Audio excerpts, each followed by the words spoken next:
ಸ್ಥಳೀಯ ಸಂಸ್ಥೆಗಳ ಚುನಾವಣೆಗೆ ಸಂಪುಟ ಸಹಮತವನ್ನ ಕೊಟ್ಟಿರೋದು, ಕೋರ್ಟ್ಗೆ ಪ್ರಮಾಣ ಪತ್ರ ಸಲ್ಲಿಸುವುದಕ್ಕೆ ಸಂಪುಟ ಒಪ್ಪಿಗೆಯನ್ನ ನೀಡಿದೆ.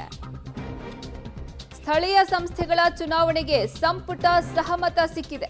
ಕೋರ್ಟ್ಗೆ ಪ್ರಮಾಣ ಪತ್ರ ಸಲ್ಲಿಸಲು ಸಂಪುಟ ಒಪ್ಪಿಗೆಯನ್ನ ಸೂಚಿಸಿದೆ. ನಿಗದಿತ ಅವಧಿಯಲ್ಲಿ ಚುನಾವಣೆ ನಡೆಸುವುದಕ್ಕೆ ಸಮ್ಮತಿಯನ್ನ ನೀಡಲಾಗಿದೆ. ಕೋರ್ಟ್ ನಿರ್ದೇಶನದ ಪ್ರಕಾರ ಮೀಸಲಾತಿ ನಿಗದಿ ಮಾಡುವ ಆಯೋಗ ತಾಲೂಕು ಪಂಚಾಯತಿ, ಜಿಲ್ಲಾ ಪಂಚಾಯತ್ ಹಾಗೂ ಸ್ಥಳೀಯ ಸಂಸ್ಥೆಗಳ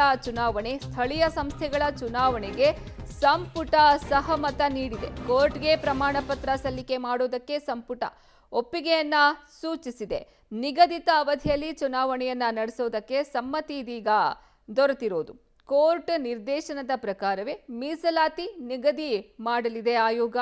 ತಾಲೂಕು ಪಂಚಾಯತ್, ಜಿಲ್ಲಾ ಪಂಚಾಯತ್ ಹಾಗೂ ಸ್ಥಳೀಯ ಸಂಸ್ಥೆಗಳ ಚುನಾವಣೆಗಾಗಿ ಇದೀಗ ಸಂಪುಟ ಸಹಮತ ದೊರೆತಿದೆ. ಕೋರ್ಟ್ಗೆ ಪ್ರಮಾಣ ಪತ್ರ ಸಲ್ಲಿಕೆ ಮಾಡೋದಕ್ಕೆ ಸಂಪುಟ ಇದೀಗ ಒಪ್ಪಿಗೆಯನ್ನ ಸೂಚಿಸಿರುವುದು. ನಿಗದಿತ ಅವಧಿಯಲ್ಲೇ ಚುನಾವಣೆ ನಡೆಸೋದಕ್ಕೆ ಇದೀಗ ಪರ್ಮಿಷನ್ ಸಿಕ್ಕಿದೆ.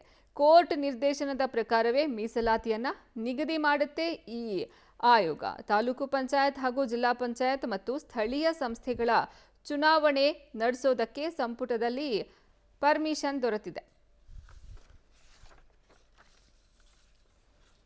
ರಾಜ್ಯದ ಕ್ರಿಕೆಟ್ ಅಭಿಮಾನಿಗಳಿಗೆ ಸರ್ಕಾರ ಗುಡ್ ನ್ಯೂಸ್ ಅನ್ನ ಕೊಡ್ತಾ ಇದೆ. ಚಿನ್ನಸ್ವಾಮಿ ಸ್ಟೇಡಿಯಂನಲ್ಲಿ ಇದೀಗ ಕ್ರಿಕೆಟ್ ನಡೆಸೋದಕ್ಕೆ ಸಂಪುಟದಲ್ಲಿ ನಿರ್ಧಾರವನ್ನ ತೆಗೆದುಕೊಳ್ಳಲಾಗಿದೆ.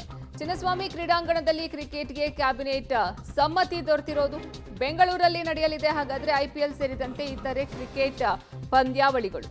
ಗೃಹ ಇಲಾಖೆಗೆ ಜವಾಬ್ದಾರಿಯನ್ನ ಕೊಟ್ಟು ಕ್ರಿಕೆಟ್ ಪಂದ್ಯ ಆಡಿಸೋದಕ್ಕೆ ಅನುಮತಿ ದೊರೆತಿದೆ. ನ್ಯಾಯಮೂರ್ತಿ ಕುನ್ಹಾ ಕಮಿಟಿಯ SOP ಶಿಫಾರಸಿನಂತೆಯೇ ಈ ಮ್ಯಾಚ್ಗೆ ಅವಕಾಶವನ್ನ ಕೊಡಲಾಗಿದೆ.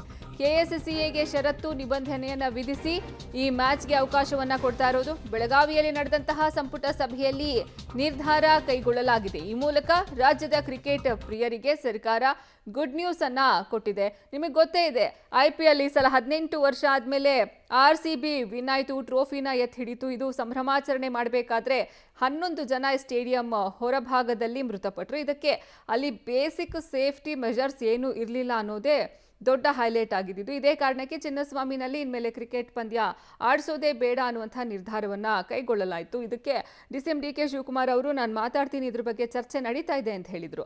ಅದರಂತೆ ಇವತ್ತು ನಡೆದಂತಹ ಸಂಪುಟ ಸಭೆಯಲ್ಲಿ ಚಿನ್ನಸ್ವಾಮಿ ಸ್ಟೇಡಿಯಂನಲ್ಲಿ ಕ್ರಿಕೆಟ್ ಆಡೋದಕ್ಕೆ ಗುಡ್ ನ್ಯೂಸ್ ಸಿಕ್ಕಿರೋದು. ಅದು ಅನುಮತಿ ಸಿಕ್ಕಿದೆ. ಬಟ್ ಗೃಹ ಇಲಾಖೆಗೆ ಇದರ ಜವಾಬ್ದಾರಿಯನ್ನ ಕೊಟ್ಟು ಕ್ರಿಕೆಟ್ ಪಂದ್ಯ ಆಡಿಸೋದಕ್ಕೆ ಅನುಮತಿಯನ್ನ ಕೊಡಲಾಗಿದೆ.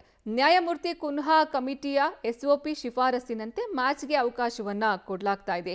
KSCAಗೆ ಷರತ್ತು ಹಾಗೂ ನಿಬಂಧನೆಯನ್ನ ವಿಧಿಸಿ ಮ್ಯಾಚ್ಗೆ ಅವಕಾಶವನ್ನ ಕೊಡ್ತಾ ಇರೋದು. ಬೆಳಗಾವಿಯಲ್ಲಿ ನಡೆದಂತಹ ಸಂಪುಟ ಸಭೆಯಲ್ಲಿ ಈ ನಿರ್ಧಾರ ಕೈಗೊಳ್ಳಲಾಗಿದೆ. ಹೀಗಾಗಿ ಕ್ರಿಕೆಟ್ ಪ್ರಿಯರಿಗೆ ಇದು ಗುಡ್ ನ್ಯೂಸ್.